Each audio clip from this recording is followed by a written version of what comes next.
बिहार के अस्पताल बिरौल में एक डॉक्टर तैनात था। आशुतोष, उसकी पत्नी डॉक्टर कविता भी उसी अस्पताल में तैनात थीं। इस डॉक्टर दंपति को अस्पताल के प्रांगण में ही रहने के लिए बंगला मिला हुआ था। डॉक्टर आशुतोष शक्ल, सूरत और व्यवहार से जितना असभ्य, बदमिजाज और क्रूर लगता था, डॉक्टर कविता उतनी ही शांत स्वभाव की थी। डॉक्टर आशुतोष और डॉक्टर कविता के 2 बच्चे थे, एक बेटा और एक बेटी। दोनों देहरादून में पढ़ रहे थे।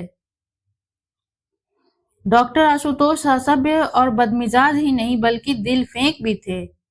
अस्पताल की किसी डॉक्टर अथवा नर्स के साथ उसका चक्कर चलता रहता था।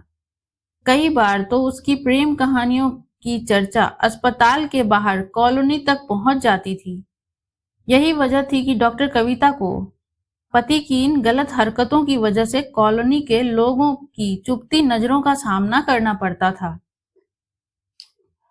कई बार तो क्लब वगैरह में मुंहफट अफसर कह भी देते थे, भाभी जी, डॉक्टर साहब को नकेल डाल कर रखिए। इतनी काबिल और खूबसूरत पत्नी के होते हुए भी पता नहीं किस किस नाले का पानी पीते रहते हैं। डॉक्टर कविता अपमान का घूंट पीने के अलावा कुछ नहीं कर पाती थी। अस्पताल के सभी लेडी डॉक्टर और नर्सों एक जैसी नहीं थीं।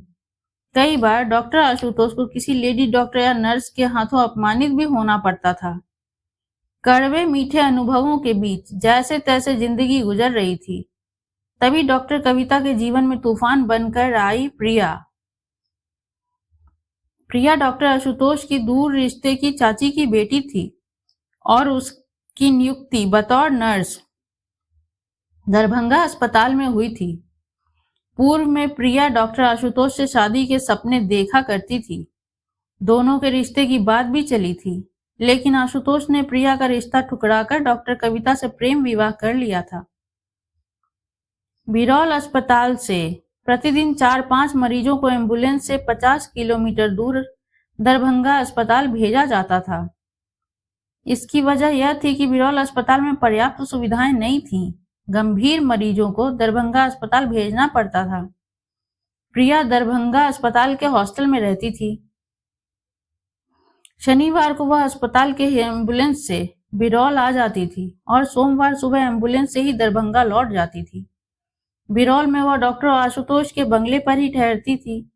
डॉक्टर आशुतोष रंगीन मिजाज आदमी था। डॉक्टर कविता की गैर मौजूदगी का लाभ उठाकर उसने प्रिया से संबंध बना लिए थे।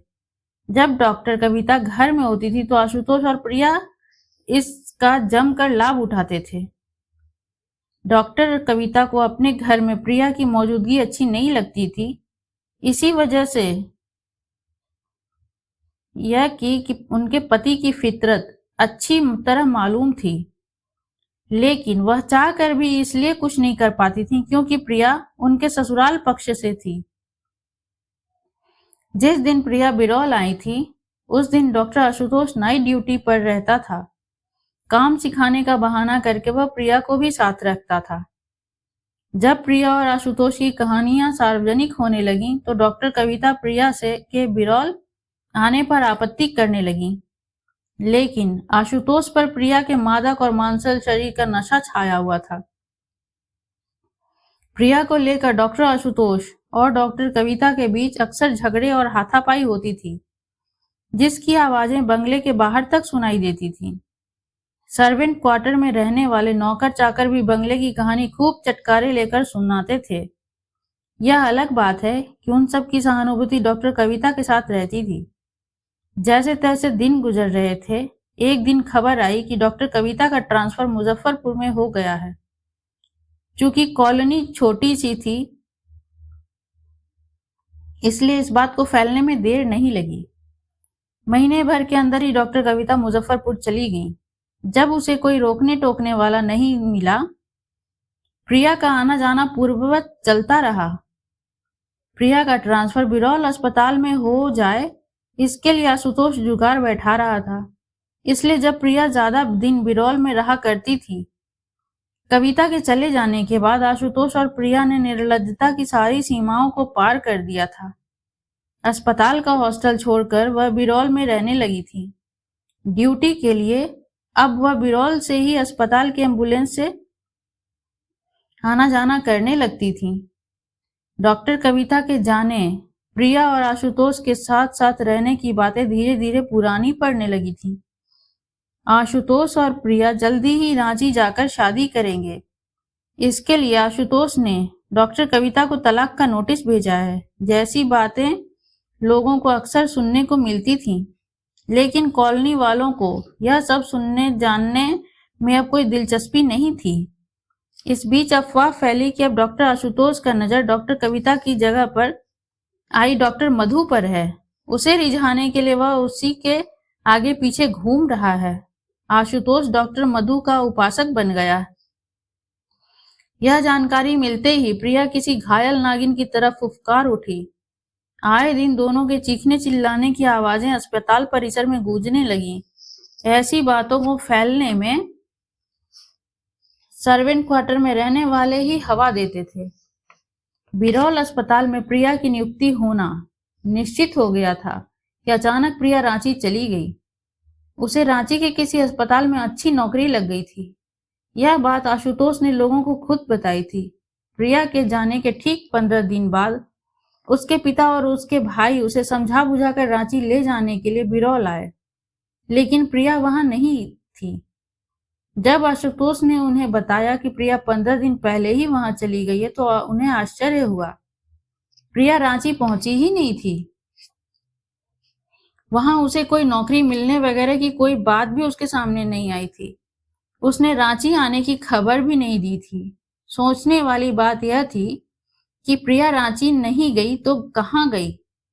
अगर आशुतोष ने उसे रांची जाने वाली ट्रेन में बैठाया तो फिर वह रास्ते में गायब कैसे हो गई।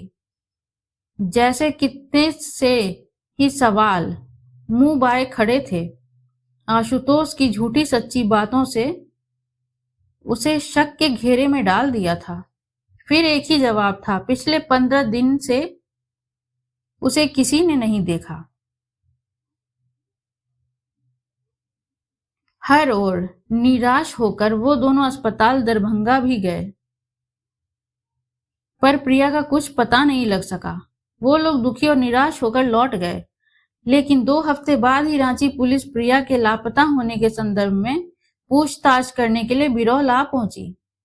लेकिन डॉक्टर आशुतोष डॉक्टर मधु के साथ राजगीर घूमने गया हुआ था। तो पुलिस टीम राजगीर पहुंची और आशुतोष को ढूंढ निकाला। पूछताछ के दौरान वह एक ही बात दोहराता रहा कि प्रिया को उसने रांची जाने वाली गाड़ी पर चढ़ा दिया था। प्रिया कहाँ गई उसे कुछ पता नहीं। निराश होकर पुलिस वापस तो लौट गई, लेकिन अभी आशुतोष की मुश्किलें कम नहीं हुई थी। उस साल उतनी बारिश नहीं हुई थी कि अस्पताल के अंदर और बाहर हर जगह पानी ही पानी था। बिरौल में बाढ़ आ गई थी। लगभग 10 दिनों तक पानी रहा, जिसकी वजह से कॉलोनी में दुर्गंध पैदा कर रही थी। आशुतोष के घर से भी बदबू आ रही थी। इस बीच रांची पुलिस सादे कपड़ों में फिर से बिरौल आ पहुंची। उसने अस्पताल में ही आशुतोष को जा घेरा। सबकी मौजूदगी में जब आशुतोष के बंगले को तलाशी के लिए खोला गया तो मारे दुर्गंध के लोगों को नाक पर रुमाल रखने पड़े। जिस कमरे से भयानक दुर्गंध आ रही थी उसमें टीन का एक बक्सा रखा हुआ था। पानी उस बक्से में से बहकर आंगन में आकर नाली में मिल रहा था। पुलिस ने जैसे ही बक्से को खोला, वहां खड़े लोगों की रूह कांप उठी। बक्से में टुकड़ों में कटी प्रिया की लाश नमक और एसिड में रखी हुई थी। थोड़ा हिलाते ही उसके चेहरे से मांस अलग हो गया। इस भयानक दृश्य को देखने के लिए हजारों की भीड़ एकत्रित हो गई। सारे सबूतों के साथ पुलिस आशुतोष को लेकर बिरौल स्टेशन चली गई, जहां उसने अपना गुनाह कबूल कर लिया। उसने जो बताया वह क्रूरता की पराकाष्ठा थी। प्रिया के दर्दनाक अंत की कहानी सुनकर सभी हतप्रभ रह गए। आशुतोष से प्रिया गर्भवती हो गई थी। वह आशुतोष पर जल्द से जल्द शादी कर लेने के लिए आशुतोष पर दबाव डाल रही थी, जबकि उसकी बातों पर गौर करने के बजाय डॉक्टर आशुतोष डॉक्टर मधु के साथ रंगरेलियां मना रहा था। एक दिन प्रिया दरभंगा से जल्दी घर लौट आई। घर में आशुतोष के साथ डॉक्टर मधु को देखकर वह क्रोध में चिल्लाने लगी। उसने डॉक्टर मधु को धक्का देते हुए गेट के बाहर निकाल दिया और आशुतोष को खुले शब्दों में चेतावनी दी, मुझे कविता मत समझना, जो तुम्हारी रंगरेलियों की वजह से बुज़दिल की तरह मुंह छिपाकर कहीं चली जाऊंगी।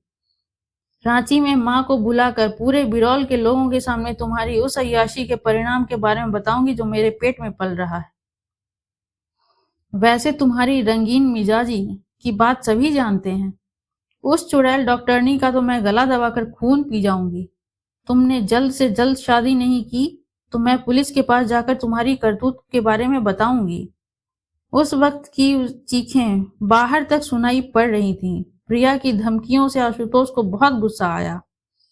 फिर भी उसने सॉरी कहते हुए प्रिया से क्षमा मांग ली और जल्दी ही शादी की बात कहकर आश्वस्त कर दिया। इस घटना के 2 हफ्ते बाद ही एक रात उसने प्रिया को कोल्ड ड्रिंक में नींद की दवा डालकर पिला दी। उसी रात उसने गला दबाकर उसकी हत्या कर दी। आशुतोष के अमानवीय कृत्य का अंत यहीं तक नहीं हुआ।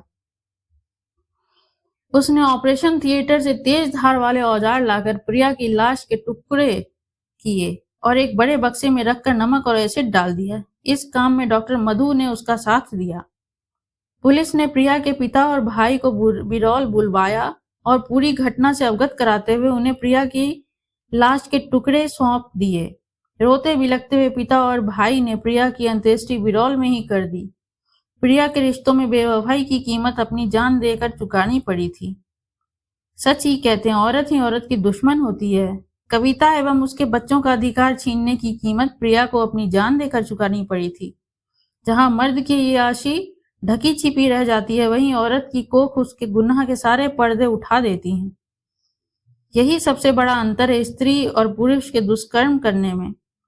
पुलिस कस्टडी में आशुतोष को रांची ले जाया गया। वहां उसे उम्र कैद की सजा सुनाई गई और डॉक्टर मधु को हॉस्पिटल मैनेजमेंट ने किसी तरह पैरवी करके बचा लिया। अगर यह कहानी आपको अच्छी लगी हो तो लाइक एवं सब्सक्राइब करें और इस कहानी से क्या शिक्षा मिली कमेंट में जरूर लिखें। धन्यवाद।